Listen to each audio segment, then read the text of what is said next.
Itu doa yang Nabi pesan kepada Sayyidina Mu'az, siapa belajar bahasa Arab, la tada'anna, jangan tinggal, jangan lupa wahai Mu'az, jangan tinggal sekali-kali habis bagi salam, habis semayang, sebelum bangun, Allahumma a'inni ala zikrik, ya Allah bantulah aku untuk sentiasa mengingatimu, ya Allah bantulah aku untuk sentiasa mengingati kamu.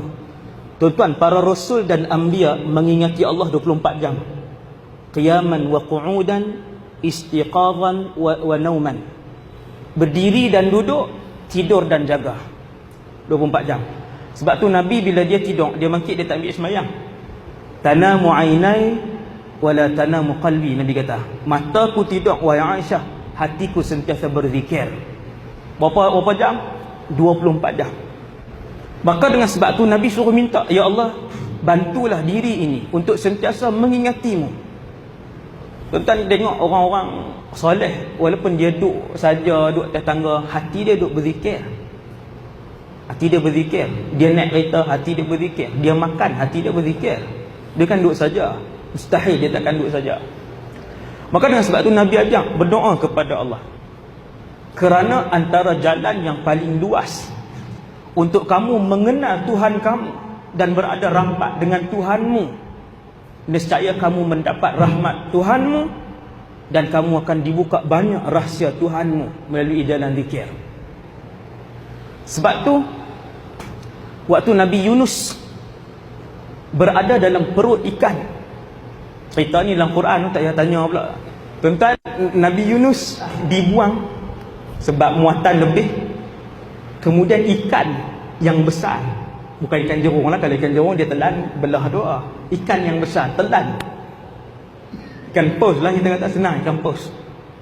Kemudian ikan itu masuk ke dasar laut. Ikut akalnya mati. Ikut akalnya dalam masa, kita kata kalau tak makan lah, no? dalam masa beberapa hari akan mati Nabi Yunus.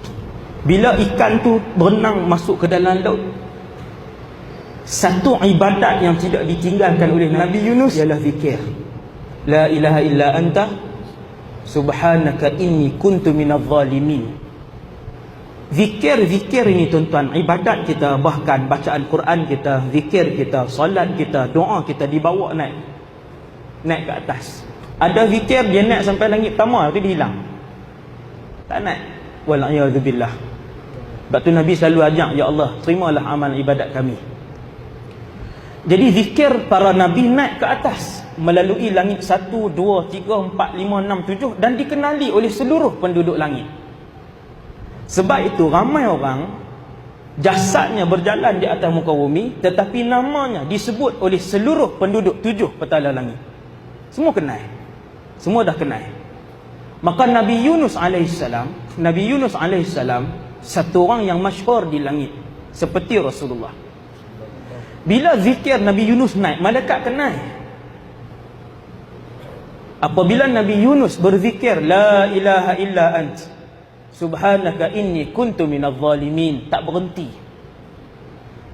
Nabi Yunus zikir. Bila zikir itu menembusi langit satu tingkat ke satu tingkat, malaikat menyebut sautun ma'ruf fi makanin gharib.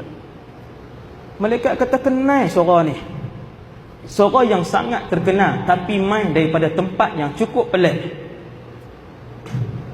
Kalau jin berzikir bawah laut, biasalah. Ni orang berzikir bawah laut, malaikat kata pelik. Akhirnya dilihat, dia dimakan, ditelan oleh ikan, dia sedang berzikir di bawah sana. Maka Allah merakamkan keadaan zikir Nabi Yunus alaihissalam. Tuhan kata dalam Quran, kalau Nabi Yunus ini tidak membanyakkan zikirnya, nescaya kami tidak menyelamatkannya. Dia akan mati di dalam perut ikan tadi. Akan tetapi disebabkan Yunus alaihissalam adalah orang yang membanyakkan zikir seperti para rasul lain, dan dengan zikir itu kami menyelamatkan Yunus alaihissalam. Zikir tuan-tuan.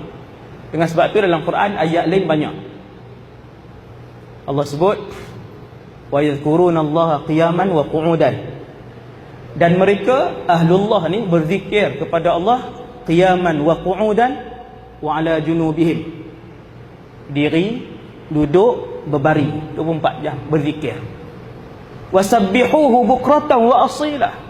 Pujilah Allah, bertasbihlah kepada Allah bukratan wa asila, pagi dan petang. Tuhan kata daripada pagi sampai petang, tak berhenti.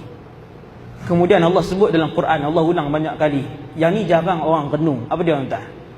Jarang orang renung satu ayat, iaitu di dalam alam ini setiap makhluk berzikir kepada Allah kecuali dua. Yang pertamanya manusia, yang keduanya jin dan syaitan. Yang ni yang paling banyak tidak berzikir. Makhluk lain, buku, mikrofon, rehan, sejadah, kipas, pokok, angin, laut, bintang, bulan. Wa in min syai'in. Tuhan kata tak ada benda dalam alam ini. Allah buat contoh dalam Quran. Tuhan kata matahari, kamu tengok burung, kamu tengok bukit, kesemuanya berzikir. Walakin la tafqahuna tasbihahum, akan tetapi kalian tak faham cara zikir mereka. Tuan-tuan, alam ini berzikir kesemuanya.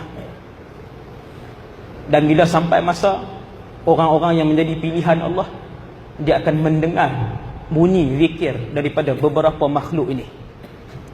Nabi pegang dalam satu hadis sahih, disebutkan dalam kitab Tuhfatul Murid, Nabi pegang pasyak satu hari. Nabi genggam, Nabi pegang, Nabi tunjuk. Keliling Nabi ada sahabat kanan, Abu Bakar, Umar, Uthman, Ali, Abu Ubaidah bin Al-Jarrah. Ni semua ahli syura. Nabi pegang. Lalu pasir itu bertasbih di tangan Nabi. Subhanallah, subhanallah. Mukjizat Nabi dan karamah ke semua khulafa ar-rasyidin itu mendengar zikir itu. Karamah zaman tu tuan biasa. Zikir ni. Kata Ali, aku mendengar, Abu Bakar mendengar, Uthman mendengar, aku juga mendengar, semua. Kemudian Nabi minta tangan Abu Bakar, Nabi pasir itu di atas tangan Abu Bakar. Kata Ali, kemudian pasir itu berzikir di atas tangan Abu Bakar. La ilaha illallah. Pasir, tuan-tuan. Nabi nak bagi tahu ke semua makhluk berzikir. Kemudian Abu Bakar memindahkan pasir itu di tangan Umar, maka pasir itu berzikir di atas tangan Umar.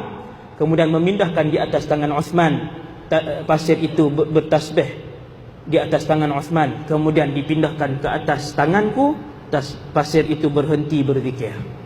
Wallahu alam, pasir apa? Mungkin ada sebab, ada kan di atas tangan Sayyidina Ali.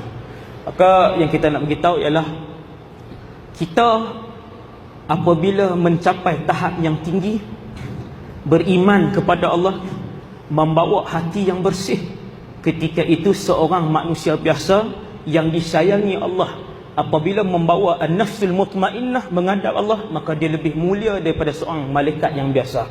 Awamul malaikah disebutkan dalam kitab Tauhid. Lebih mulia daripada seorang malaikat biasa. Akan tetapi ketika mana manusia meninggalkan Allah, membawa hati dan jiwa yang kotor dan liar menghadap Allah Azza wa Jalla di padang mahsyar, ketika itu kata para ulama, mereka lebih hina daripada binatang. Maka sebagai muhasabah ringkas, untuk kita bersama-sama membawa menghadap Allah Azza wa Jalla hati yang bersih, maka sama-samalah kita melazimi zikir, membiasakan zikir.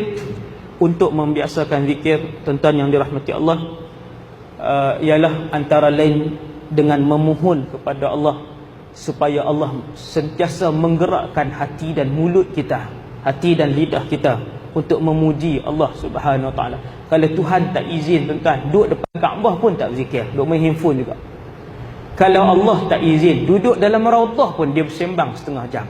Tetapi dengan sebab inayah Allah, taufik daripada Allah, dengan sebab itulah Allah menggerakkan hati dan mulut kita untuk memuji Allah Subhanahu Wa Taala.